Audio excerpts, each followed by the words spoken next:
Olá, seja muito bem-vindo. Esse é o Elas e Ele, o seu programa de análise e debate. Prepara a pipoca porque vem discussão boa por aí. Aqui nós reunimos mulheres extremamente inteligentes, mas com formações muito diversas. A Naomi, né, que tem um passado no mercado financeiro, e o John Galt passeando aqui no estúdio. Né? A Naomi, que tem passado no mercado financeiro, mas é atriz. A Gisela Cassoy, né, que é graduada em comunicação com especialização em criatividade e inovação, Faculdade de Nova York, Management Center em Europe. É isso? É isso mesmo? É na Bélgica. Olha só, Cazaquistão, Mongólia, puxa vida, o currículo é longo. E a Fernanda Mansano, que é formada em economia, tem mestrado em economia, tem cursos de economia que ela ministra, e aí quando ela realmente quis aprender economia, ela fez o Summer School do Instituto Mises. É isso mesmo? A gente vai conversar um pouco então. Gisela, o público ainda não te conhece. Fala um pouco dessa experiência toda que você tem.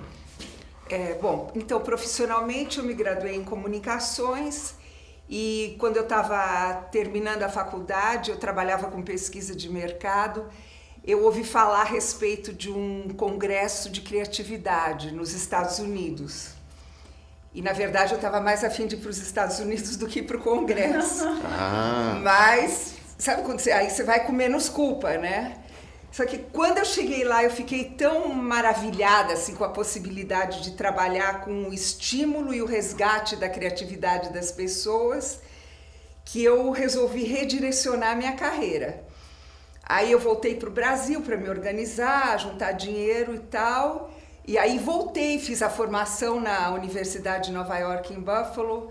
Depois fui ficando um pouco, né? E aí fui também para o Canadá, para a França. Acabei ficando 4 anos fora. Olha só. Que legal. Foi muito legal. E aí voltando... Quando eu voltei ainda era uma coisa muito pioneira, né? Uhum. Tive um pouco de dificuldade, mas de repente assim, né? O mercado se abriu e aí eu fui trabalhando nas empresas como facilitadora de processos de geração de ideias. Uhum.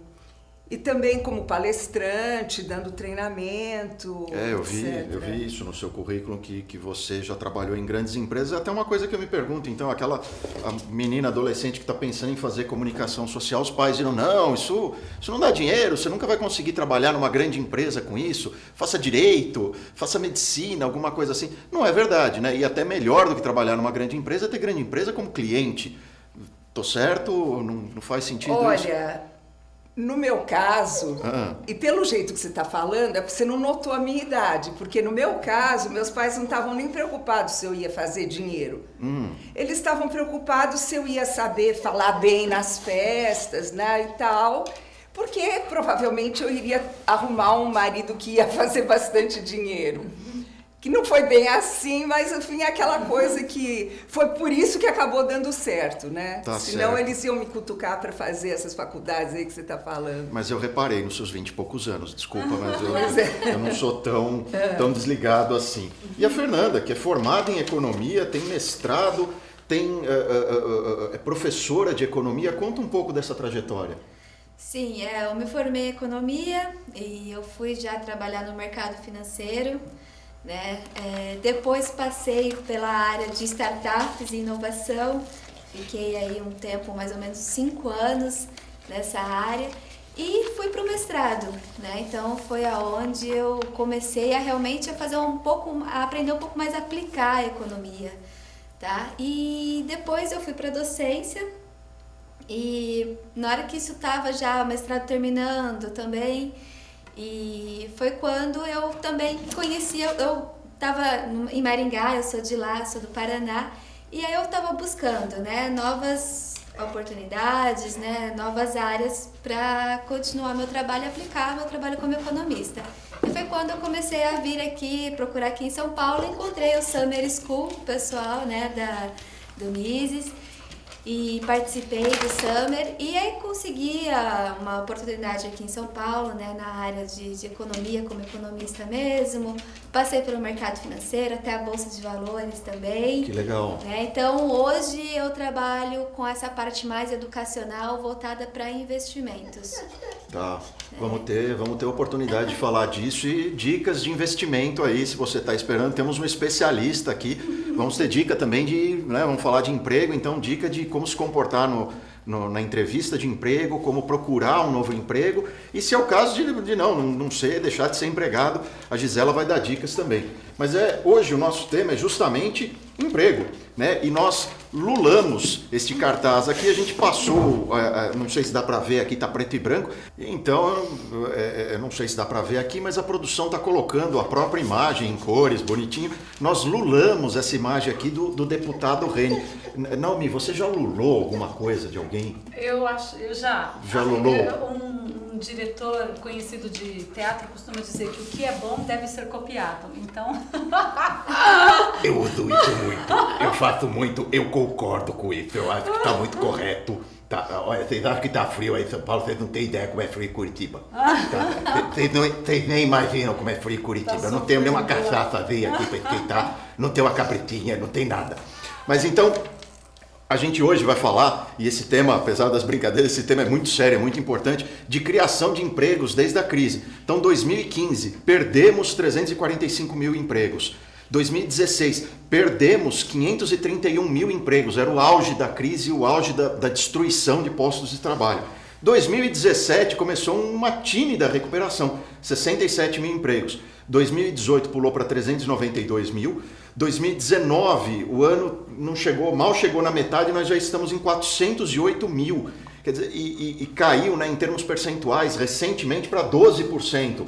Então aí eu começo perguntando para a Fernanda, que é justamente economista, o que isso significa, se isso é causa ou é consequência o aumento de emprego e da atividade econômica, e mais do que tudo, né, a gente vai falar bastante disso, mas a minha primeira e mais importante pergunta, isso é estrutural ou isso é conjuntural? Quer dizer, é mais um voo de galinha e daqui a pouco nós estamos pousando de novo e a gente fica pulando de crise em crise? Ou não, tem alguma coisa aqui que não é conjuntural, é estrutural mesmo e talvez venha no longo prazo?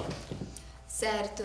Bom, Ives, nós passamos por uma das maiores crises, tá, da história, né, no nosso país, né?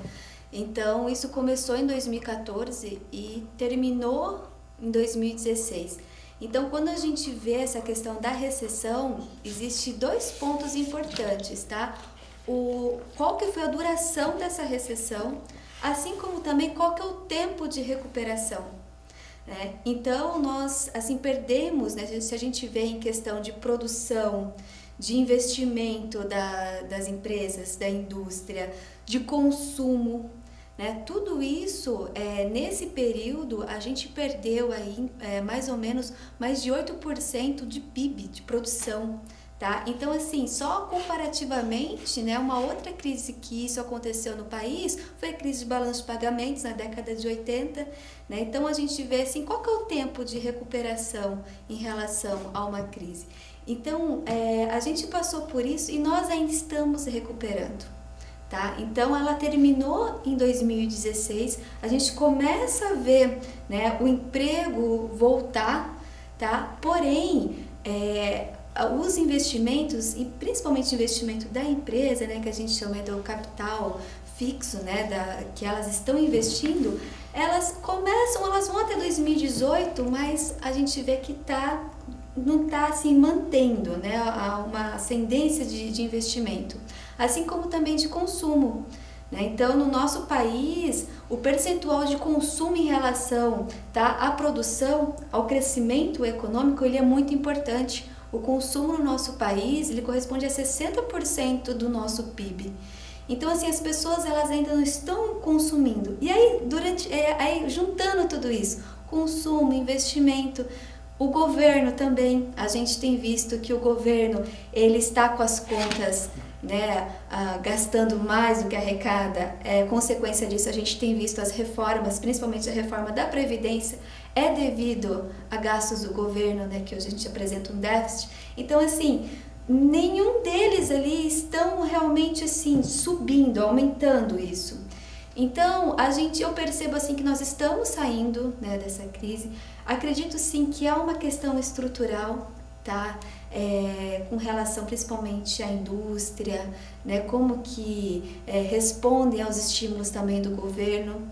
Então, assim, eu acho que nós estamos saindo, mas assim, eu não vejo assim que vai acontecer uma volta muito rápida.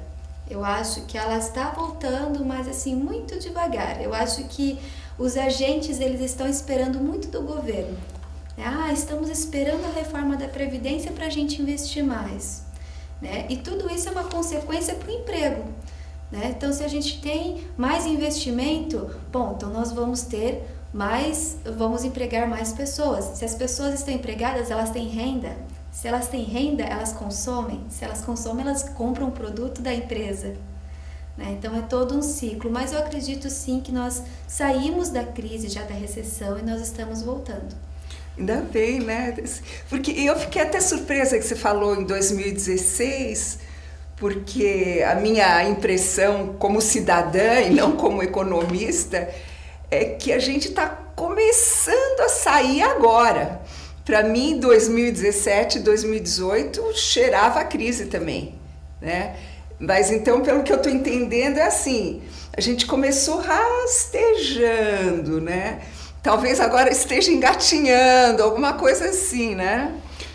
Eu até ia perguntar, se você acha que os indicadores todos, eu sempre tento fazer o papel de advogado do diabo, se os indicadores todos estão mostrando que a gente ainda não tem recuperação, ou porque eles estão esperando o governo, não é um motivo a mais para a gente dizer, pois esse aumento de emprego deve ser circunstancial, deve ser voo de galinha, alguma coisa aí que não vai se repetir no próximo semestre, ou não, tem algum motivo. Só que... Oi. Posso? Por favor. Então, o fator interessante é que o número de empregos aumentou principalmente em São Paulo e em Minas. Dizem que isso é bom, porque São Paulo é como se fosse um farol para o que virá acontecer depois. Quando as coisas acontecem em São Paulo, esse é um indicador de que vai depois espalhar pelo país. E a gente conversou já, inclusive, no outro programa, em Minas, o que está acontecendo, né? Pois é, Minas é impressionante. O Estado está facilitando, o governo está facilitando a vida dos empresários, da indústria, e isso está gerando emprego, né? Então, o número de vagas que foram criadas, principalmente se concentram em São Paulo e Minas, mas, apesar de ser ainda uma coisa tímida, metade do ano nós estamos, né, Ives? E nós já conseguimos 408 mil. A Fernanda vai responder isso, mas é depois do intervalo. Até já.